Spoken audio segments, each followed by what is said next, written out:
bienvenidos a este nuevo proyecto que estamos de manteles largos, como pueden ver, desde el Centro Cultural Universitario Bicentenario.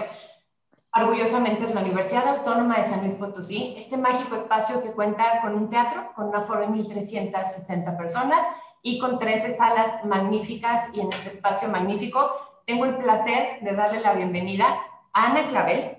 Este es el proyecto Un Café con Ana Clavel en este caso, y tiene el propósito de enriquecer el programa institucional de promoción a la lectura que siempre ha caracterizado a la División de Difusión Cultural, presentando autoras, en este caso, y autores literarios con un lenguaje vivo. Es decir, los tenemos en vivo, los tenemos a la mano, los tenemos al alcance de un clic. Este café buscamos arriesgarnos en temas y estructuras y sobre todo mirar la realidad de frente e indagar en historias aisladas, personajes o locales, pero con un carácter universal en todas sus temáticas. Tengo el gusto y el honor de tener aquí a mi diestra a la doctora Margarita Díaz de León, quien nos va a hacer favor de llevar en estos meses que está programado esto desde el Centro Cultural y quizá desde otros lugares. Esa aventura se la dejamos al destino. Tengo el placer de tener aquí a la doctora Margarita Díaz de León y a Ana Clavel. Y pues yo creo que empezamos. Esto es Un Café con...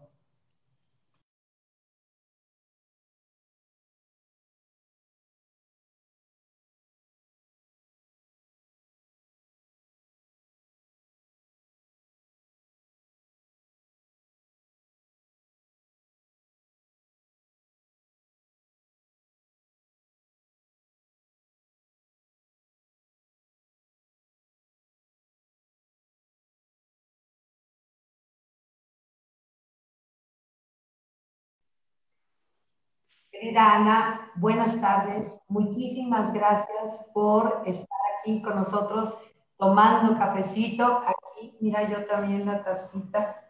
Muchas gracias, querida Ana. Bueno, pues empezamos contigo este proyecto de Voz Viva de escritoras y escritores mexicanos contemporáneos. Nos da muchísimo gusto comenzar contigo por muchas razones, porque es el mes donde festejamos, ¿no? El mes en el que festejamos las voces de las mujeres, la presencia de la mujer en este contexto, ahora nuevo, ¿no? En el sentido de lo que estamos ahorita pasando, ¿no? A nivel global. Y creo que las cosas han cambiado mucho también en cuanto a la reflexión. La propia literatura también, los propios escritores también. Para mí es un honor, un placer estar aquí con ustedes. Margarita Díaz de León, muchísimas gracias por la invitación y por supuesto a Cultura de la Autónoma de San Luis Potosí. Muchas gracias. Un honor estar con ustedes. Gracias, Ana, qué gusto.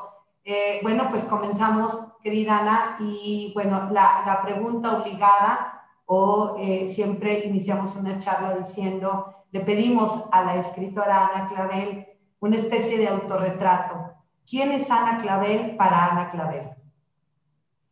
Uy, en estos días de pandemia como que las cosas se replantean, pero yo creo que sobre todas las cosas soy escritora y uso las palabras para tratar de entender mi realidad y diseñar una escritura que llegue a los otros como tentativa de deseo.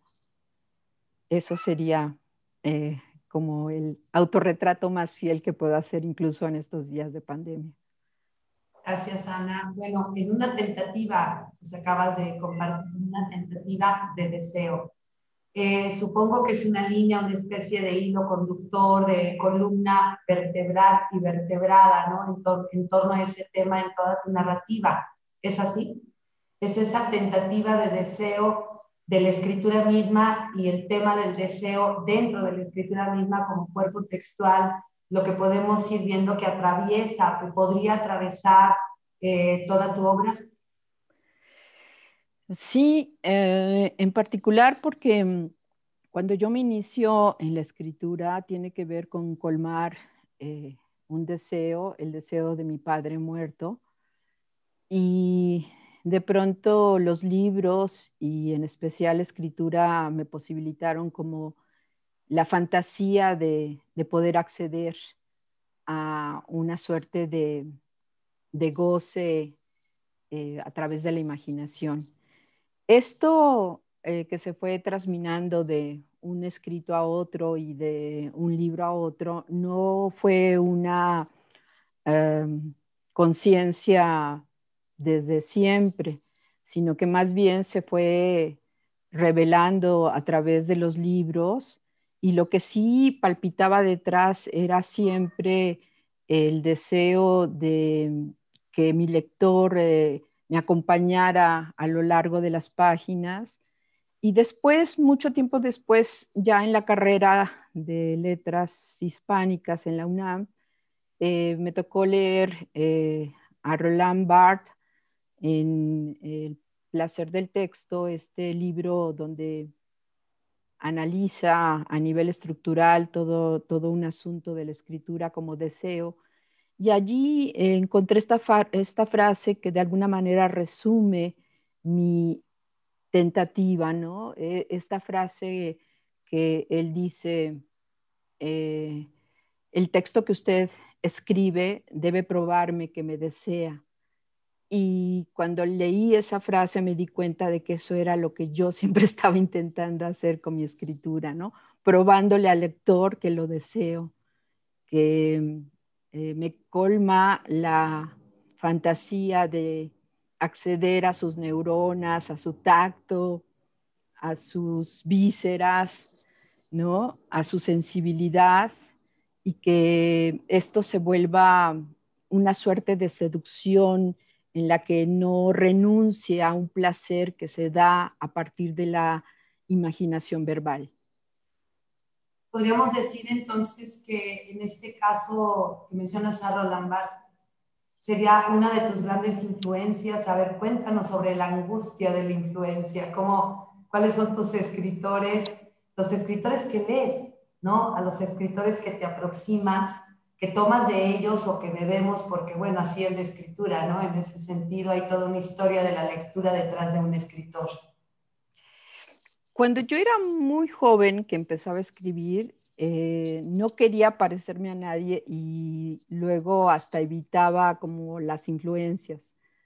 Pero esa es una postura muy bisoña, muy ingenua, porque el gran diálogo que se establece cuando uno lee autores que te permiten poblar tu universo propio y a través de resonancias, de ecos, encontrarle como más sentido al discurso, eso lo fui entendiendo después, en particular porque, bueno, hay libros míos que si no tuvieran todo ese sustento detrás, pienso, por ejemplo, en El amor es hambre, que retoma el cuento de la Caperucita y que revisa libros como un estudio sobre la Caperucita a través del tiempo, de la pluma de un estudioso como Jack Sipes. En fin, si yo no tuviera todas esas referencias, supongo que mi universo literario sería limitado, y por el contrario, me doy cuenta de que un poco esta máxima de Borges respecto a cómo uno de pronto va descubriendo eh, la genealogía a la que uno pertenece a través de la tradición, de qué autores hace uno eco. Eso me ha permitido, pues precisamente, ¿no? Hacer como un diálogo mucho más enriquecedor para mi trabajo. Muy bien. ¿Quieres que te diga autores? Bueno, hay algunos que son, que se mantienen a lo largo del tiempo, como es el caso de Virginia Woolf, de Roland Barthes, de, no sé, de pronto hasta un escritor que hace unos días releí como Uwiriart.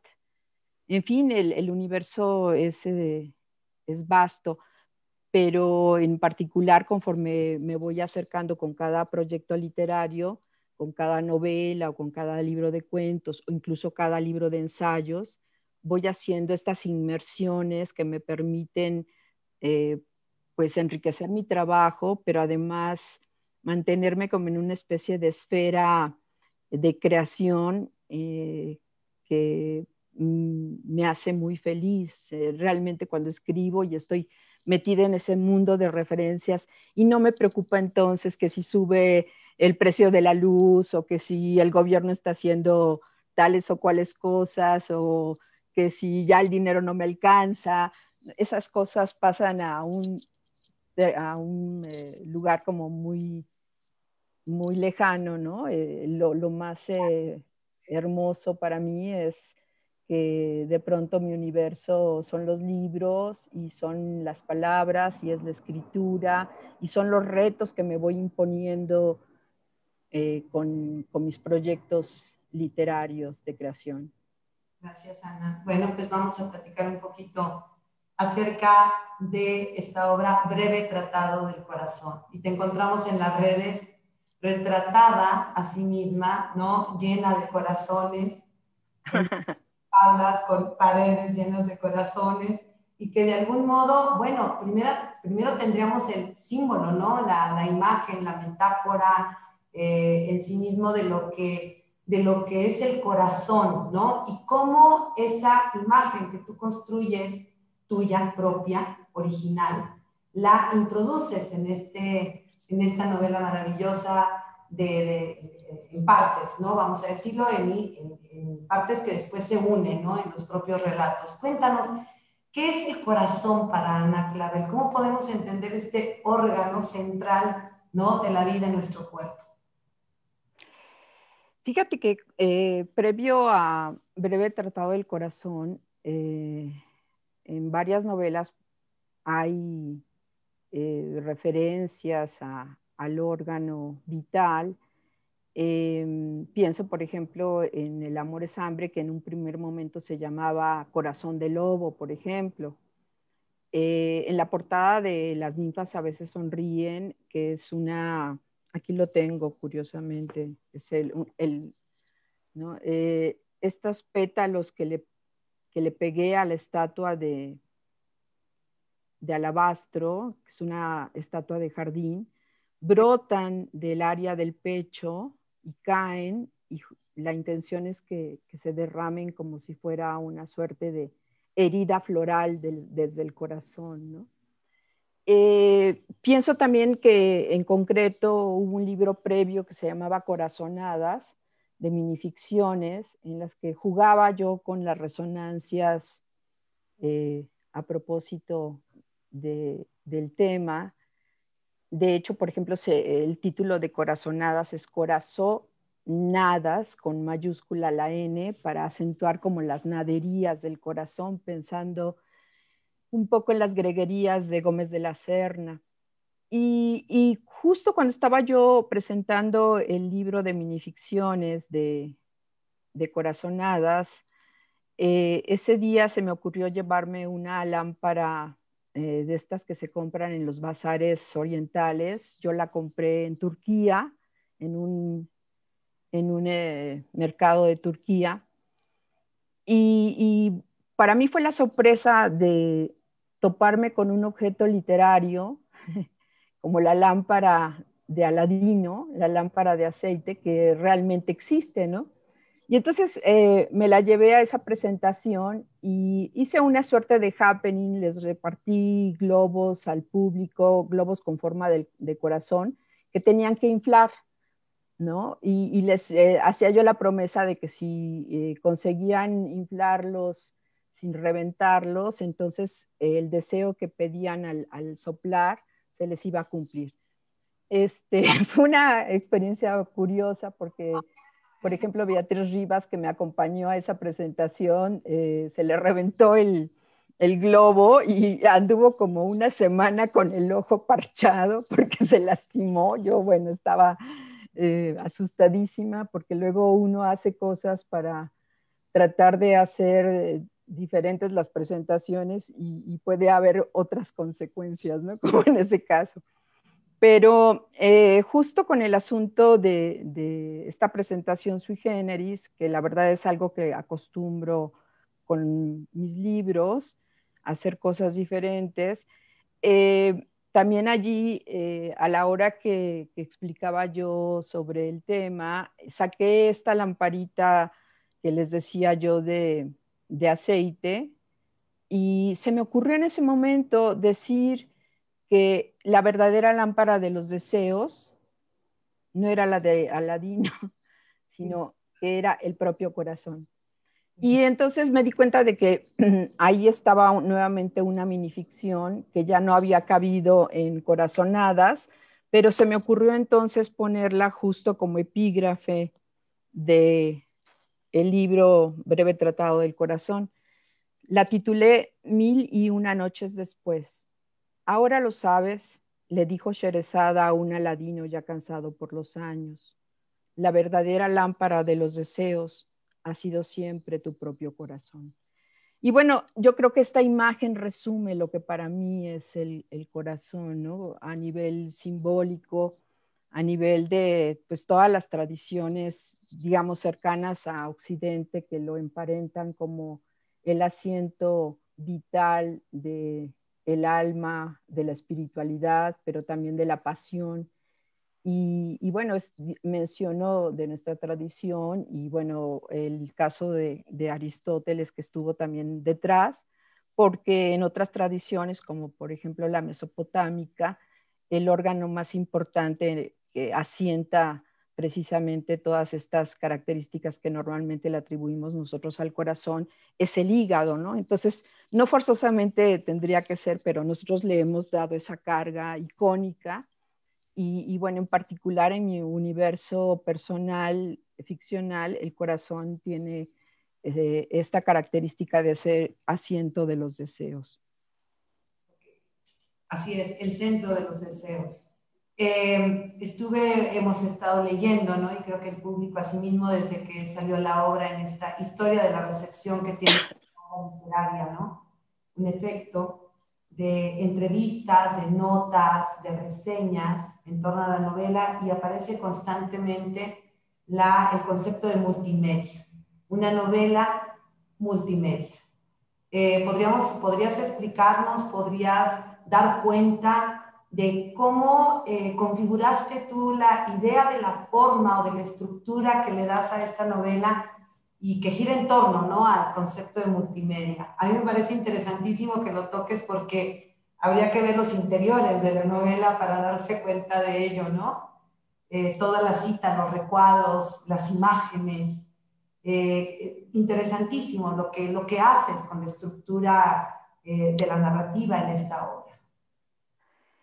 Yo creo que el hecho de que el corazón sea un tema tan vasto posibilitó este horizonte múltiple, porque de pronto, aunque yo jugaba de manera irónica con el hecho de nombrarlo como breve tratado, cuando pues el tema del corazón es tan vasto siempre, y el hecho de que también el libro en sí es un libro aparentemente pues poco voluminoso, ¿no? Y sin embargo tiene una cantidad de información que la gente se sorprende cuando lo lee.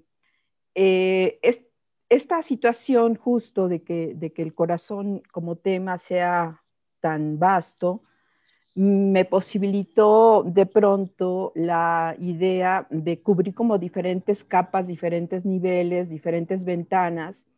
Y no obstante que hay una narración que va fluyendo de un personaje a otro con una sutileza que yo digo que está relacionada justo con la leyenda del hilo rojo del destino, que es una leyenda oriental, de la que se habla también en un recuadro.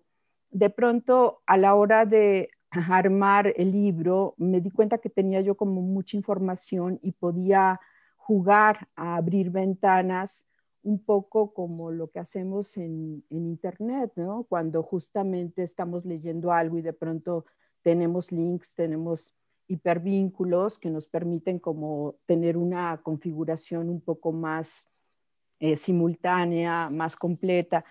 Y eso fue un poco lo que a la postre terminó pasando a la hora de ir incorporando esta información que me parecía valiosa de que entrara. De pronto me preocupaba si el lector no iba a sentirse muy distraído por todas estas otras llamadas, pero incluso a nivel tipográfico, la manera en que se resolvió la presentación, el diseño, al usar los recuadros, una diferente fuente tipográfica para la letra diferente, los recuadros que en sí tienen imágenes, la mayoría de ellos, grabados, fotografías que yo misma propuse e intervine, y para esto también me ayudó la diseñadora de Penguin Random House. Y bueno, esta manera de armar la, digamos, diferente información como en una suerte de multidiscurso, de pronto me ofreció a mí misma la mirada de que estaba armando una suerte de novela gabinete, de curiosidades, una novela multimedia. En otros proyectos yo había trabajado multimedias alrededor de mis libros, ¿no? Algo que yo le llamo transliteratura, porque surge del libro y crea como una suerte de enramada. Cuando yo, por ejemplo, en el caso de Las ninfas a veces sonríen, intervengo una estatua y le pongo estos pétalos y le pinto los labios a la ninfa, y esta estatua la presento en un espacio cultural como el Centro Cultural Bella Época, acompañada de otras propuestas, ¿no? De 4 artistas que en ese momento me acompañaron, Rocío Caballero, María Eugenia Chelet, María José Lavín y Maribel Portela, que hicieron diferentes propuestas a partir del libro, más lo que yo armé a propósito de una videoinstalación y unas esculturas intervenidas parecidas a la de la portada del libro. Entonces, todo esto como que busca hacer una resonancia alrededor de la escritura para que el espectador que no conozca el libro tenga como el interés, el deseo de llegar a la escritura. Entonces, en esas otras experiencias me había tocado trabajarlo de ese modo, pero en el caso de Breve Tratado del Corazón se dio desde dentro, ¿no? No es que en ocasiones anteriores no hubiera yo usado, por ejemplo, imágenes al interior de una novela, ¿no? Es el caso de Cuerpo Náufrago, en la que incluí muchas fotos de mingitorios que andaba yo ahí fotografiando por todos lados, y amigos que me mandaban desde lugares muy lejanos lo que ellos iban encontrando. Pero en esta ocasión la información fue abriendo esas otras posibilidades, y de pronto pues acepté el reto de armar de esa manera como multidisciplinaria o con diferentes capas u horizontes este texto que pues curiosamente de pronto me vengo a dar cuenta de que funciona como una novela a diferentes niveles, y que sí, en buena medida podría llamarse novela multimedia, ¿no? No obstante que no salga como en las otras propuestas, ¿no? Más allá de las páginas del libro. Con diferentes niveles de lectura y también con una propuesta también muy polifónica, ¿no? Que yo encuentro en la novela, cómo se van armando, ¿no? Desde diferentes discursos, desde diferentes voces, ¿no? Todo lo que es el cuerpo textual propiamente de la novela. A mí me parece extraordinario, ¿no? Cómo manejaste, y recomendamos muchísimo esta obra, bueno, toda Ana Clavel, ¿no? Todo lo que se pueda leer, así es. Ahí encontramos el manejo de las imágenes, ahí lo alcanzan a ver, de esta obra. Ana, marzo es un mes importante siempre para nosotras, las mujeres que siempre hemos creído que hay que rescatar la imagen de la mujer todo el tiempo. Ahora se ha ido modificando también la propia imagen de la mujer, lo hemos ido modificando, ¿no? Desde diversas voces y desde diversas propuestas. Se acerca el 8 de marzo. A nosotros nos gustaría escuchar a la escritora, a Ana Clavel, que nos comentara acerca de su propia perspectiva en torno a la conmemoración del Día Internacional de la Mujer y si tú consideras que este año, ¿no? Que hace un año todavía no estábamos en esta situación de pandemia, ¿ha cambiado o no? ¿Qué pasó el año pasado y cómo podríamos ver hoy, ¿no? En este mes, a eso me refiero, el 8M? ¿Cómo ves, Ana? Es un buen tema, ¿no? Sí, por supuesto. Yo me acuerdo que el 8M del año pasado todavía tuvimos esta manifestación em, increíble, ¿no? Cómo marchamos y tomamos el centro. Yo anduve por ahí junto con amigas queridas como Ana García Bergua, como Alicia García Bergua, como Marta Cantú, como Ana Mari Gomis, ahí andábamos con nuestras pañoletas moradas y con las consignas y felices de... Era una fiesta de las jacarandas, ¿no? Que se pusieron además como muy a tono con el color morado. Lejos estábamos de imaginar lo que se venía con el asunto de la pandemia. Y bueno, ahora que estamos todavía instalados en esta suerte de paréntesis invernal en que nos ha sumido los peligros del contagio y toda la inestabilidad emocional, ya no digamos económica, política, todo lo que se ha ocasionado. Pero lo cierto es que los retos para seguir incorporando la voz y la presencia de las mujeres están en pie.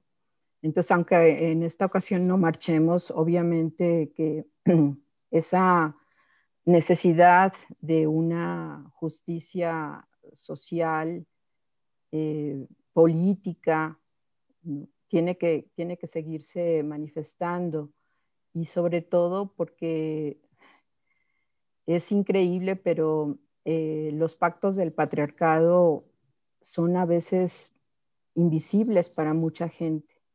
Aunque se padezcan, están permanentemente tiranizando y violentando.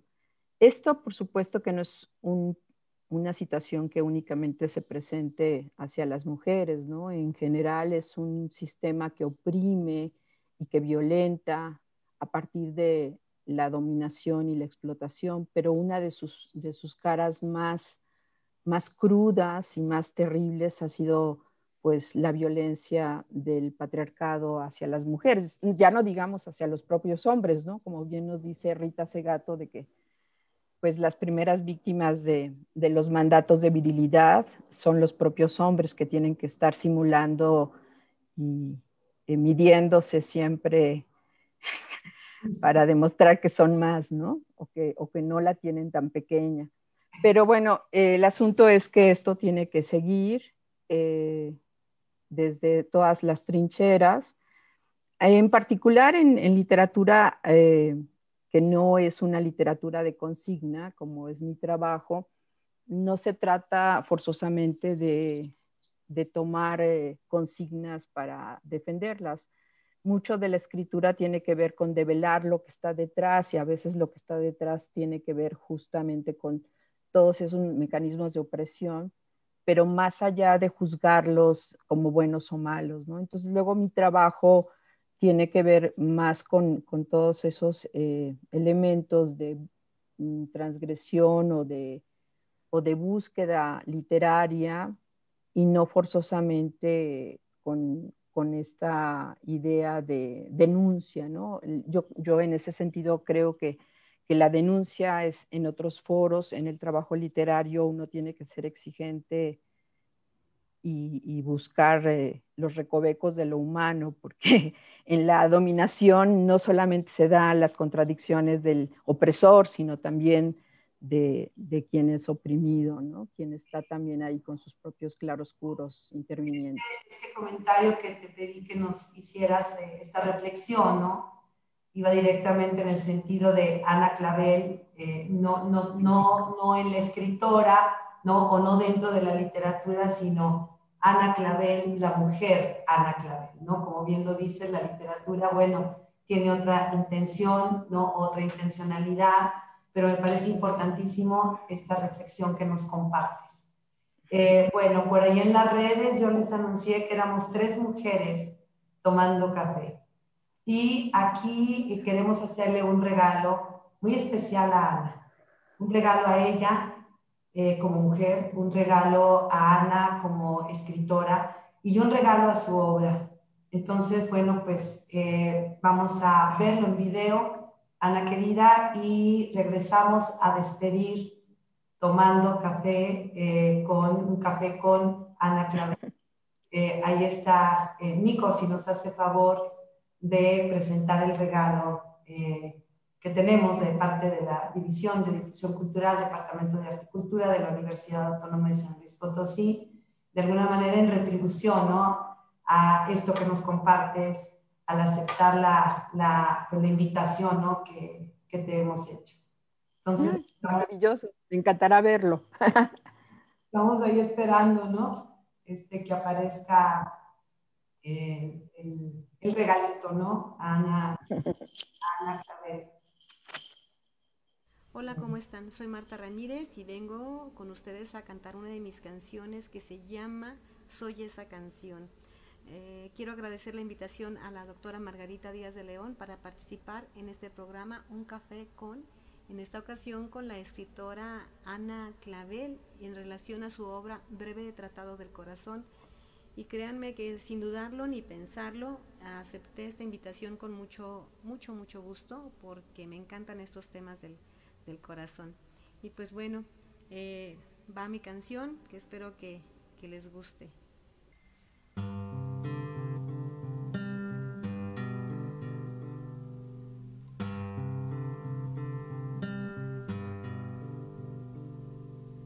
Cuando un lamento se hace canción,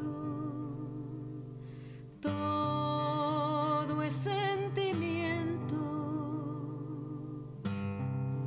puro de dolor,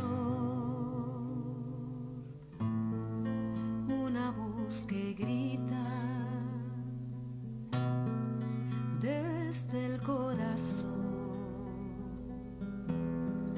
que se va la vida si se va el amor.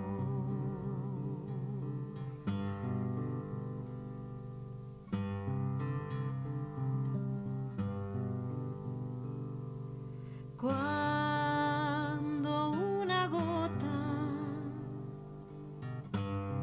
de llanto es canción, ay, del alma brotan raíces de obsesión, locura que me ofende, mis restos de razón que poco entiende, porque muero de amor. Ahora soy yo, soy esa canción. Ahora es mi voz la que grita, henchida de dolor. Ahora soy yo, soy esa canción. Ahora es mi voz la que grita, henchida de dolor,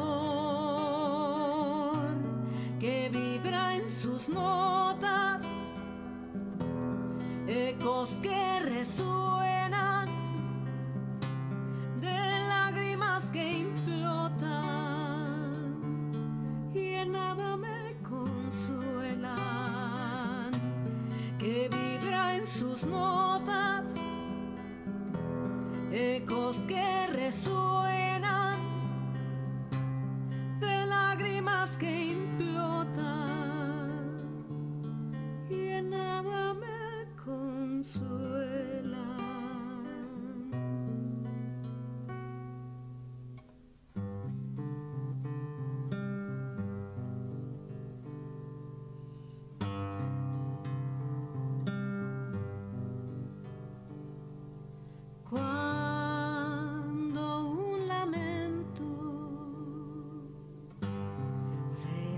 hace canción. Todo es sentimiento puro de dolor, solo de dolor.